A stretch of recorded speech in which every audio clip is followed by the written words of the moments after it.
আমরা তো অনেকভাবেই চিংড়ি মাছ রান্না করে খাই। আজ একটু ভিন্নভাবে চিংড়ি মাছ রান্না করে দেখাবো। কড়াইতে পরিমাণ মতো তেল দিয়ে নিব আর দিয়ে নিব পাঁচফোড়ন, কেটে রাখা পেঁয়াজ আর মরিচ আমি দিয়ে নিব। পেঁয়াজ আর মরিচটা কিন্তু আমি একদমই হালকাভাবে ভেজে নেব, বেশি ভাজার আমার প্রয়োজন নাই। এর ভেতরে এখন আমি দিয়ে নিব জিরে বাটা, হলুদ এবং মরিচ। এগুলো কিন্তু আমি পেঁয়াজের সঙ্গে একদমই হালকাভাবে আবারও আমি ভেজে নেব। আর কেটে এবং পরিষ্কার করে রাখা ছোট চিংড়ি মাছগুলো আমি এর ভেতরে দিয়ে নিব। এই চিংড়ি মাছটা কিন্তু পেঁয়াজের সঙ্গে আমি আবারও ভেজে নিব এবং হাতে সময় রেখে কিন্তু আমি অল্প আঁচে এগুলো আমি ভেজে নেব।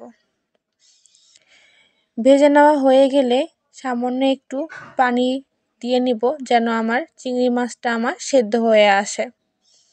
দেখেন, দেখতেই তো পারলেন আমি কতটুকু পানি দিয়েছি। আর আলু আমি একদমই কুচি কুচি করে কেটে নিয়েছি, আপনারা দেখতেই তো পারতেছেন। এগুলো আমি দিয়ে চিংড়ি মাছের সঙ্গে একদম মিশিয়ে নিব। দেখেন, আলুর ভেতর থেকে যে পানিটা উঠে আসবে সেটা দিয়ে প্রায় রান্না হয়ে আসবে এবং আলুটা একটু সেদ্ধ হওয়ার জন্য আমি সামান্য একটু পানি দেব, বেশি পানি দিব না, কারণ আমি এই রান্নাতে বেশি পানি ব্যবহার করব না, অল্প পানিতে আমি রান্না করে ফেলব। দেখেন, এটা এখন আমি ঢেকে দিব। ঢেকে দিয়ে আবারও কিছুক্ষণ জাল দিয়ে নিব। জাল দিয়ে নিয়ে আমি আবারও নেড়ে চেড়ে নিব যেন নিচে না লেগে যায়। আবারও ঢেকে দিয়েছি।